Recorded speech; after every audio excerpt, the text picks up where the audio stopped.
Hi, my name is Wendy Selvig. I'm a certified aromatherapist and I'm with flaxlignanhealth.com. Today I want to talk to you a little bit about essential oils, why you need them, what they are, and I'm going to go over the top 3 picks for the summer and using essential oils on your skin and how to keep your skin glowing and healthy with them. Okay, so real quick, I got to give a disclaimer. I am not a doctor. I'm not trying to be a doctor. Please don't take anything I'm saying as a prescription or me telling you what to do. Just take it as general information that you can use as you are your own health detective. And I like to recommend that people learn how to research and learn some really great sources like pubmed.gov. That's one of my great resources to use to do research on essential oils and what they do for the body. Other research resources I like, discoverlsp.com. That's just, I'm not associated with that website at all, but I love the books that they have for sale there. One of my all-time favorite is the Essential Oil Desk Reference book. This book has amazing information in it on how to use oils specifically. And I recommend anyone who starts to use oils really get a copy of that book, okay? All right, so first of all, what is an essential oil? Just quickly and briefly, an essential oil is the lifeblood of the plant. That's the way I like to call it. That's what I like to say. It's not blood, but it is kind of like how blood acts in our bodies. It is the liquids in the plant that bring healing every time there's a wound. It's antiviral, antibacterial, antifungal for that plant. And it helps keep that plant healthy. It's very, very, very different than a fatty oil. So fatty oils are like coconut and olive oil, that kind of thing. Well, those come from a seed. That's like seed oil. What is the purpose of a seed? A seed needs to grow a baby plant, so it needs fat and energy. Those molecules are huge comparison to essential oil molecules. Essential oils are teeny, teeny, tiny. They are often even less than 100 AMUs. That's atomic mass unit. That is very, very tiny. That means that most essential oils cross the blood-brain barrier, which is a very, very big deal in the medical world. Do a little research for yourself on that and see if you can find the quote from the American Medical Association that talks about what happens when they find constituents and molecules that will cross the blood-brain barrier and to help with very, very bad body problems. Okay, so and then so also the last thing is that I want to say before I really talk about these 3 oils is that you'll hear strange wording come out of my mouth and you'll think, why didn't you just say this? Well, I'm trying very hard to use FDA compliant language. I'm glad we have an FDA. I'm so glad that we are able to keep snake oil salesmen, so to speak, from selling, you know, corn flour in pills and telling people that it does things.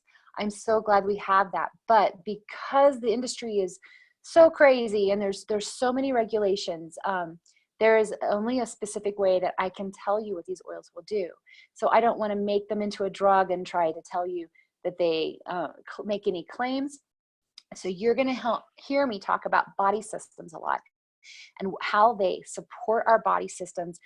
For example, like eucalyptus oil and peppermint oil, they support your respiratory system, okay? So I'm never gonna say anything, I'm not gonna mention words that are below that health line. I'm not gonna name diseases, I'm not gonna come up, you know, anything like that. I'm going to just tell you that they support your bronchial system, so you know that that's the oil to use if you are struggling and you need your body to work better. So you're gonna wanna use peppermint. You're gonna wanna breathe it in and open up the airways, okay?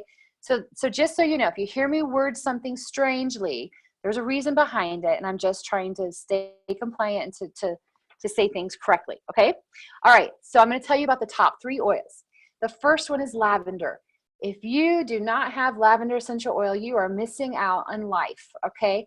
Lavender essential oil is the Swiss Army knife of all essential oils.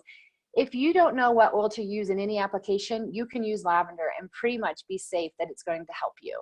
Lavender supports almost every system of the body, and it's so good for your skin. And so in the summer especially, we have a tendency to go to the beach or go to the pool, and we maybe get a little too much exposure in our skin from the sun. and a little discomfort. Well, what you're going to need to do is put a little lavender. You can put it directly on your skin. You can make yourself a misting bottle. I like to put peppermint and lavender together in a bottle of water, maybe an 8-ounce bottle of water, and try to use a glass if you can, either a really hard plastic or a glass bottle, because essential oils actually break down weak plastics. But just maybe an 8-ounce spray bottle with 15 drops of lavender and peppermint combined in there, and shake it up and spray it on your skin. It's going to cool, it's going to support healthy tissue growth, it's going to reduce discomfort, it helps keep your skin clean, it just gives your skin support where it needs support. And it also, as a side note, a lot of people don't know this, but lavender actually helps support healthy hair growth. Okay, so, and cedarwood is another one. And I know Flax, Lignin Health has both of those oils in stock.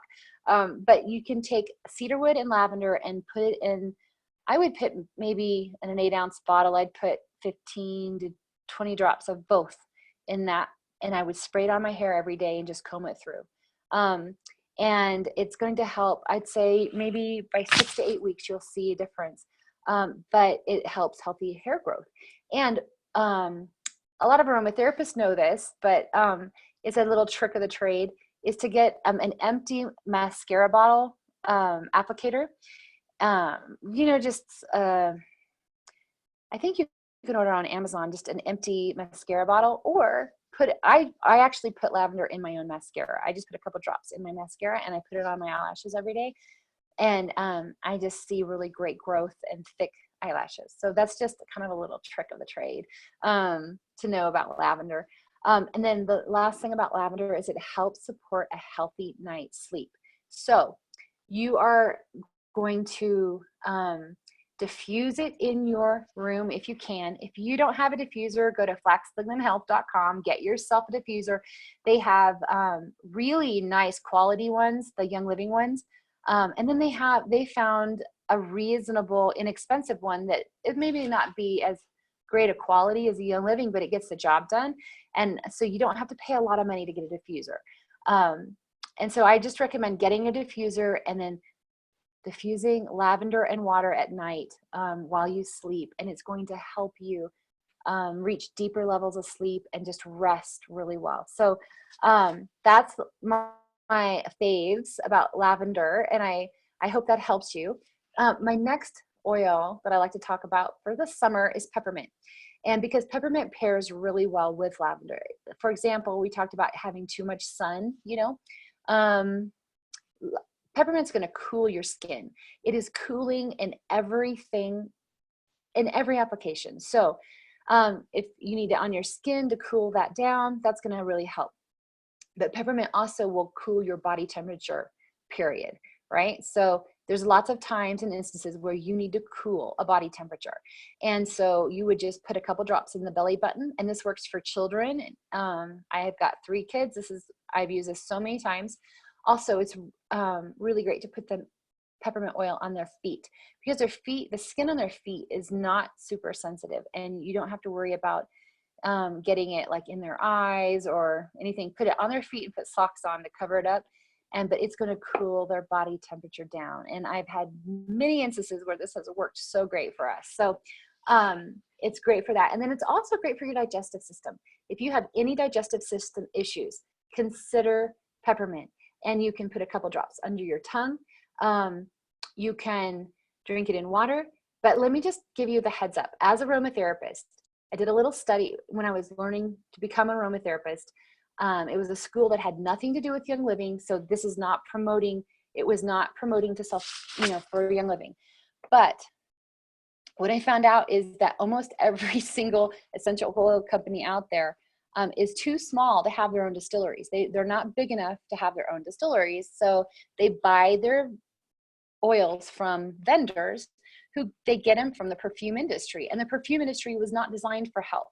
And so the vats that a lot of the oils get distilled in are actually made out of aluminum and toxic metals. And so the oil may say 100% peppermint, but it's not it doesn't tell you the toxicity level. It doesn't tell you, oh, it's got aluminum in it. And so when I found Young Living, and I found that they have their own vats, and they made them out of surgical stainless steel, and they put every batch of oil through 15 rigorous tests to make sure there's no toxicity, and that it is a pure oil, and that it comes from really good seed.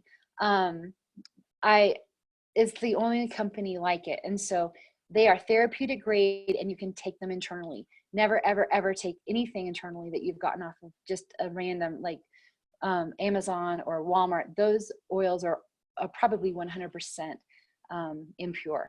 And so you really have to be careful, because I would almost recommend you don't use oils if you don't use pure oils, just because the chemicals that they add to thin those out to make them cheaper and that kind of thing, some of those chemicals can actually like cause cancer. They're known to be bad for you, because they weren't actually intended for internal use. So it's a real dangerous thing. So you got to be careful. But if you're using Young Living oils, which they sell at flaxliveandhealth.com, you can be safe. So peppermint oil is soothing from in your mouth all the way down. It just soothes the digestive system.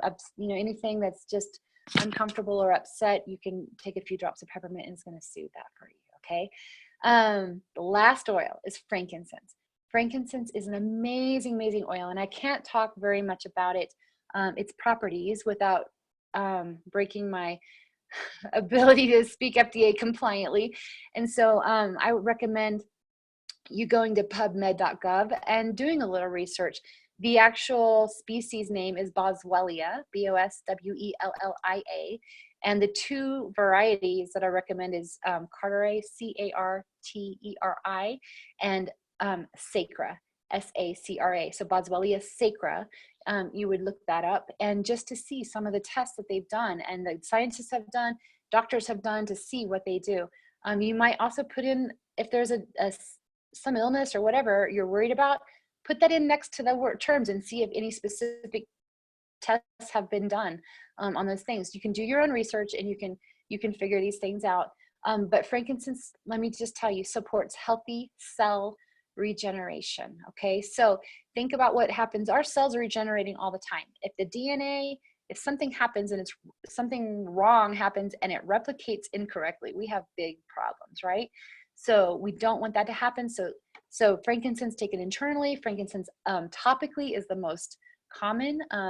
I recommend for all skin concerns, add a little frankincense. Frankincense is used in very exquisite spas for skin treatments. So good for reducing the appearance of wrinkles. Very, very good for our skin, and especially after we've been in the sun too long and we have any concerns at all. It's just going to support healthy, glowing skin.